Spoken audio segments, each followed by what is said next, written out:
ভারতের মিসাইল হামলার ইটের জবাব পাথর দিয়ে দিয়েছে পাকিস্তান। ভারতের রাফাল সহ 5টি আধুনিক যুদ্ধ বিমানকে কয়েক ঘন্টার ব্যবধানে ধরাশায়ী করেছে বলে দাবি করেছে পাকিস্তান, যা বিভিন্ন সূত্রের মাধ্যমেও নিশ্চিত হওয়া গেছে। এতে বিপুল পরিমাণ আর্থিক ক্ষতির মুখোমুখি হয়েছে ভারত। টাকার অঙ্কে সেই ক্ষতিটা কেমন জানাচ্ছেন ইমতিয়াজ আলম।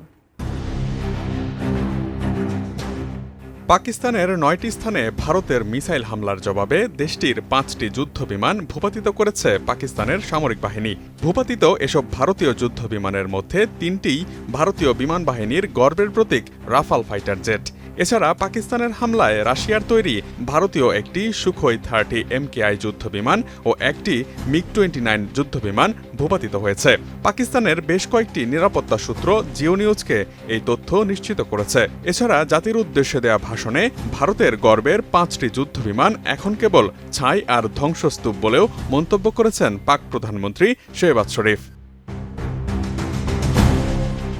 প্রাথমিকভাবে কিছুটা ধোঁয়াশা থাকলেও বিভিন্ন নির্ভরযোগ্য উৎসের মাধ্যমে বিমান ভূপাতিত হওয়ার ঘটনাটি নিশ্চিত হওয়া যায়। ভারতীয় গণমাধ্যমও বিমান বিধ্বস্ত হওয়ার তথ্য স্বীকার করে নেয়।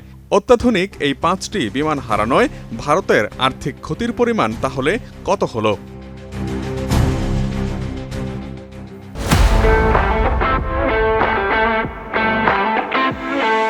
ভূপাতিত হওয়া বিমানগুলোর মধ্যে সর্বাধুনিক বলা যায় ফ্রান্সের তৈরি রাফালকে। ফ্রান্সের ডাসো এভিয়েশন দ্বারা তৈরি রাফাল বিমান একটি 4.5 জেনারেশনের যুদ্ধ বিমান। রাফালের সমকক্ষ বিমানগুলোর মধ্যে রয়েছে ইউরোফাইটার টাইফুন বা আমেরিকান FA সুপার হর্নেট। ভারতীয় বিমান বাহিনীর রাফাল জেটের প্রতিটি ইউনিটের 2016 সালের ক্রয় মূল্য ছিল প্রায় $241.67 মিলিয়ন। সেই হিসেবে 3টি জেটের মূল্য দাঁড়ায় $725 মিলিয়ন। রাশিয়ার তৈরি সুখোই 30 বা Su-30 MKIও একটি 4.5 জেনারেশনের যুদ্ধ বিমান। 2024 সালে ভারত 12টি সুখোই 30 MKI কেনার জন্য ব্যয় করে $1.5 বিলিয়ন। সেই হিসেবে প্রতিটি জেটের মূল্য দাঁড়ায় $125 মিলিয়ন।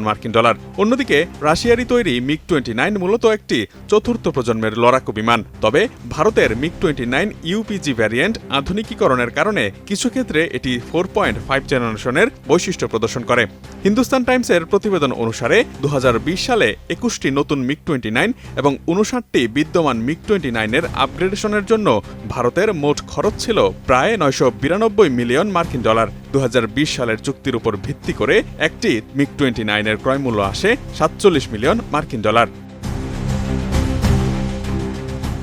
সব মিলিয়ে 3টি রাফাল জেট, একটি সুখোই 30 MKI এবং একটি মিগ-29 বিমান বিধ্বস্ত হওয়ায় ভারতের আর্থিক ক্ষয়ক্ষতি হয়েছে প্রায় $907 মিলিয়ন থেকে $920 মিলিয়ন মধ্যে, যা দেশটির সাম্প্রতিক খরচ এবং ভারতের সামরিক ক্রয় ইতিহাসের উপর ভিত্তি করে অনুমান করা যায়। তবে এই হিসাবটিতে শুধুমাত্র বিমানের ক্রয় মূল্য ধরা হয়েছে, যাতে বিমানের মূল মূল্য এবং সম্ভাব্য প্রশিক্ষণ, অস্ত্র এবং ভিত্তি প্রস্তুতিই অন্তর্ভুক্ত।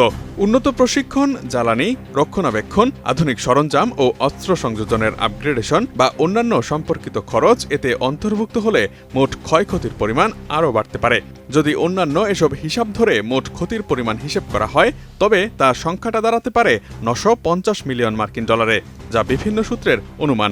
ভারতীয় মুদ্রায় যার পরিমাণ দাঁড়ায় 7,932 কোটি rupee. Imtiaz Alam, desk report, ATN news.